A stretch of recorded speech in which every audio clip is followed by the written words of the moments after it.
పెద్ద ఏమీ దాచుకోరు ఆయన చెప్పేటప్పుడు. నిజంగానే కూటమిగా జాతీయ రాజకీయాల్లో, రాష్ట్రాల్లో ఎవరి రాజకీయాలు వాళ్ళవి, ఎవరి రాజకీయ ప్రయోజనాలు వాళ్ళవి అదే చూస్తూ వస్తున్నాం మనం. కానీ ఇవాళ జరిగిన పరిణామాలు డిఎంకే అవుట్ ఆఫ్ ఐఎన్డిఏ అంటే ఆయన దాదాపుగా మీటింగ్ హాజరు కావట్లేదంటే అదే అర్థం అనుకోవాలి. ఇక తృణమూల్ కాంగ్రెస్ వీక్ అయిపోయి అక్కడ రాష్ట్రంలోనే ఆవిడ పార్టీని లాగేసుకుని ముఖ్య సలహాదారుగా ఉండండి అన్న కూటమి చీలిక నాయకత్వం చెప్తున్న పరిస్థితి. బయటకు వచ్చేసిన వాళ్ళు ఎంపీలు 20 మంది దాదాపు బయటకు వచ్చేస్తారు. అంటే 2/3 వెళ్ళిపోతే వాళ్ళకి యాంటీ డిఫెక్షన్ ఉండదు కాబట్టి. సో ఏం జరుగుతుంది కూటమిలో? Sir unmute. ఆయన మెంబర్ ఆఫ్ పార్లమెంట్ చేయటమే కాదు, మంచి పండితుడు కూడా. కానీ ఆయన చెప్పింది ఏంటంటే మల్టిపుల్ మ్యారేజెస్ని ఒక్కోసారి పాలిటిక్స్లో అవసరం అన్నట్టుగా నాకు వినపడింది.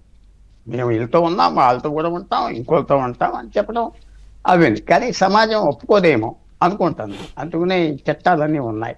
అది అలా ఉంచాక రావు కానీ చాలా మంచి పని చేశాను. తెలుసో చేసేదో తెలియక చేసేదో తెలియదు. కానీ నా బ్రదరు స్టాలను, నేను ఎవరిని బ్రదర్ని పిలవను, ఇతను ఒక్కడినే ఒక రాజా పిలిచినట్టుగా పిలుస్తున్నాను ఆయన్ని చెప్పుకుంటా వచ్చి కొంచెం క్రూడ్గా స్టాలిన్ని కుర్చీ నుంచి బయటికి తోసాడు. మంచి పని చేశాడు. కాంగ్రెస్ పార్టీకి 60 సంవత్సరాలు బట్టి మంత్రులు లేరు, అక్కడ మంత్రులు ఇప్పాడు. రెండో విషయం ఏంటంటే మీ చెప్పేది మీరు చాలామంది ఇండియా కూటమి వీక్ అయిపోయింది, ఏం అవ్వలేదే. ఇప్పుడు రాహుల్ గాంధీ కాంగ్రెస్ పార్టీకి ఎంతో ఆనందపడతాడు. మమతా బెనర్జీ రేపు ముసుకేసుకుని తలంచుకుని ఆ మీటింగ్కి వెళ్తారు. ఓడిపోయిన తర్వాత అసలు ఫస్ట్ ప్రపోజ్ చేసిందే మమతా బెనర్జీ కదా. ఓడిపోయిన తర్వాత ప్రపోజ్ చేసింది ఏంటంటే అంతా పోయాక మనం కలిసి పనిచేయాలి అని. ఎందుకంటే అది ఎలక్షన్లో రాహుల్ గాంధీ కలకట్టా వెళ్ళి ఇంత కరప్ట్ ఫెలోస్ అందుకునే ఓడిపోతుంది ఇలా తిట్టి వచ్చాడు. రాహుల్ గాంధీకి చాలా అడ్వాంటేజ్. మమతా బెనర్జీ పోయింది, లెఫ్ట్ పార్టీస్ పోయారు, ఆ స్టాలిన్ పోయాడు. ఇంకెవరు ఇండియా అలయన్స్లో చిన్న పార్టీలు 5 ఎంపీలు, 3 ఎంపీలు, 2 ఎంపీలు, 1 ఎంపీ, 25 పార్టీలు ఉన్నాయి. వీళ్ళు కూడా అంతే. ఇంకా ఆయన ఎవరో వ్యతిరేకించరు. రాజకీయంలో మర్సీ అనేది ఉండదు, జ్ఞాపకం పెట్టుకోండి. కాదు పుల్లారావు గారు, కాంగ్రెస్ పార్టీ రాహుల్ గాంధీ బలపడొచ్చు కాక వీళ్ళు వీక్ అయితే, కానీ అలయన్స్ వీక్ అయిపోతుంది కదా. అవ్వదు. ఎందుకంటే అలయన్స్ వీక్ చెప్తాను. అలయన్స్ వీక్ అవటానికి మోడీ ప్రభుత్వంలో ఉన్నది. వాళ్ళు స్ట్రాంగ్ గా ఉంటే 50 మంది ఉండినా ఉపయోగం లేదు. వాళ్ళ పరిపాలన వీక్ అయిపోతూ ఉంటే ఒక్కరు ఉండినా ఓటేస్తారు ప్రజలు. అది రాహుల్ గాంధీ ఈ థియరీ తెలుసో తెలియదో ఆయన పక్కన ఉన్న మేధావులు అంటున్నాను. ఎందుకంటే మేధావులు కాంగ్రెస్ పార్టీలో ఎక్కువ ఉన్నారు, అందరూ బయట ఉన్నారు, దగ్గర రానివ్వట్లేదు. వాళ్ళందరికీ తెలిసింది ఏంటంటే గవర్నమెంట్ పర్ఫార్మెన్స్ మీద, మోడీ ఇమేజ్ మీద ఎంత ఆధారపడి ఉంటారు. ఆయన పరిపాలించి పర్వాలేదు ప్రజలు అనుకుంటా ఉంటే ఇంకో 1000 రోజులకే కదా ఎలక్షన్. 700 రోజుల తర్వాత మళ్ళీ ఎలక్షన్ వస్తుంది. 700 రోజులు అంతే వస్తుంది. పర్వాలేదే ఈ ఉండనే అంటే వీళ్ళు ఎంత మస్సులు జిమ్స్కి వెళ్ళి ఎంత కండ పెంచుకున్నా ఉపయోగం లేదు. అది జ్ఞాపకం పెట్టుకోండి. ఇప్పుడు ముఖ్యంగా మనం చెప్పాలంటే ఇది రాహుల్ గాంధీకి కాంగ్రెస్ పార్టీకి చాలా మంచిది. ఆ మీటింగ్లో అందరూ ఎలా బిహేవ్ చేస్తారు. ఒక్కో ఎంపీ ఉన్న పార్టీలే. కేరళలో 10 పార్టీలు ఉన్నారు, ఒక ఎంపీ, 2 ఎంపీలు. జార్ఖండ్లో అతనికి 2 ఎంపీలు, లాలూ ప్రసాద్కి 3 ఎంపీలు, ఒక అఖిలేష్ యాదవ్ 37 ఉన్నాడు. వాడు ఓడిపోతే నెక్స్ట్ టైం ఇంకా అది కూడా పోతాయి. Unopposed leader of the opposition గా నేనే ఉన్నానని రాహుల్ గాంధీ చెప్పుకోవాలి. ఒకటి ఏంటంటే కొంచెం ఇది పాలిటీషియన్స్ లో అలా చెప్పకుండా అంత పెద్ద పార్టీ ఒక మాట చెప్పి వెళ్ళి ఉంటే బాగుంటుంది కదా, ఆ మాట చెప్పి వెళ్ళిపోయి ఉంటే అది మాత్రం ఒక స్టిగ్మా ఉంటుంది పాలిటీషియన్ లో. డిఎంకే ఇప్పుడు కొంత అలక వహించిన దూరం అయినా రేపు పొద్దున్న ఎన్నికల నాటికి తిరిగి మళ్ళీ రాహుల్ పక్కకి రాక తప్పదనా మీరు చెప్పేది? ఒకటి ఏమవుతుందంటే ఇప్పుడు ఇంకా తమిళనాడులో ఇంకా 3 సంవత్సరాలు టైం ఉండాలి, కొత్త ఈక్వేషన్. అక్కడ కూడా టీవీకి ఫెయిల్ అవ్వాడు అనుకోండి, అప్పుడు రాహుల్ గాంధీ చాలా పెద్ద చేసినట్లు తప్పు చేసినట్లే ఫెయిల్ అవుతాయి. ఫెయిల్ అవ్వలేదు అనుకోండి, మళ్ళీ వాళ్ళకు 20 ఎంపీలు వస్తే ఈయన హ్యాపీ అవుతాడు కదా. సో ఆ రిస్క్ తీసుకుంటూ మంచిదంటున్నా నేను.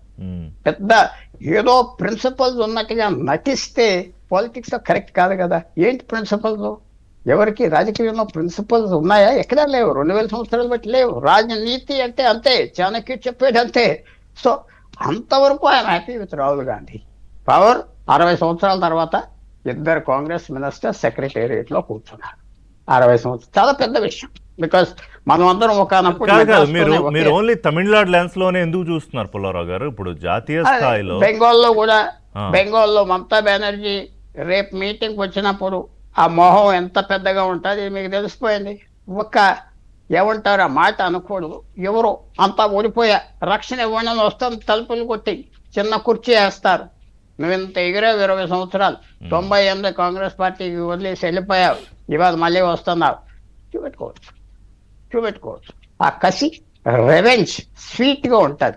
సో ఇవన్నీ మీరు చూసేది ఇండియా అలయన్స్ ఇది కాదు.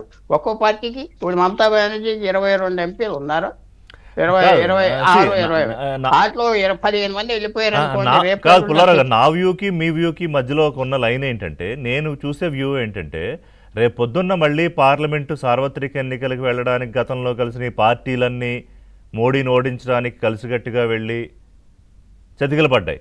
ఇవాళ ఆల్రెడీ ఏ పార్టీకి ఆ పార్టీకి దూరం అయిపోతూ, ఉన్న పార్టీల్లోనే విచ్ఛిన్నం అయిపోతూ, అందరూ కాంగ్రెస్ని దాసోహం అని ఒకవేళ వెళ్తే కనుక కాంగ్రెస్ పార్టీ బలపడొచ్చు కాక, కానీ కాంగ్రెస్ సొంతంగా మోడీనో బీజేపీనో ఓడించగలిగే స్థాయిలో ఉంటే మీరు అన్నది ఓకే, అందరూ ఆయన వెనకాల చేతులు కట్టుకుని నిలబడితే. కానీ అటువంటి సిచ్యువేషన్ ఉందా అనేదే కదా చర్చ. ఒకటి ఎస్, ఒక పెద్ద మార్పు మే 4 మన ఎలక్షన్ తీసుకొచ్చింది ఏంటంటే వెస్ట్ బెంగాల్లో బీజేపీ రావడం. చిన్న విజయం కాదు, చాలా పెద్ద విజయం. అదే సక్సెస్. మిగతా చోట్ల బీజేపీ డైరెక్ట్ గా అధికారంలోకి, డైరెక్ట్ గా సోల్ పార్టీ ఏదో మధ్యప్రదేశ్లో అక్కడ 40-50 సంవత్సరాలు లేదు, పెద్ద బలం ఏం పెరగలేదు. మీరు మర్చిపోతున్నారు, 80 మంది ఎంపీలు ఉంటే ఉత్తరప్రదేశ్లో బీజేపీకి 32-33 వచ్చినాయి. అవును, 34.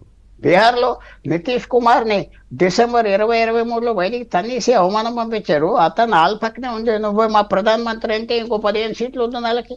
సో నేను చెప్పేది మీరు చూడవలసిన ఏంటంటే అలయన్సెస్ ఏ రాష్ట్రంలో అలా. ఫర్ ఎగ్జాంపుల్ తమిళనాడులో బీజేపీ 1 సీటు 0 అయిపోయింది, కానీ పోయింది అంటలేదే నేను. ఏదో వర్గం వాళ్ళతో రావచ్చు కదా. రేపు కేర్ఫుల్గా ఆడితే ఆట. అంతకుముందు అన్నామలై ఇవాళ వెళ్ళిపోతున్నారు కదా బయటికి, ఇవన్నీ ఉన్నాయి లోపల జరిగాయి.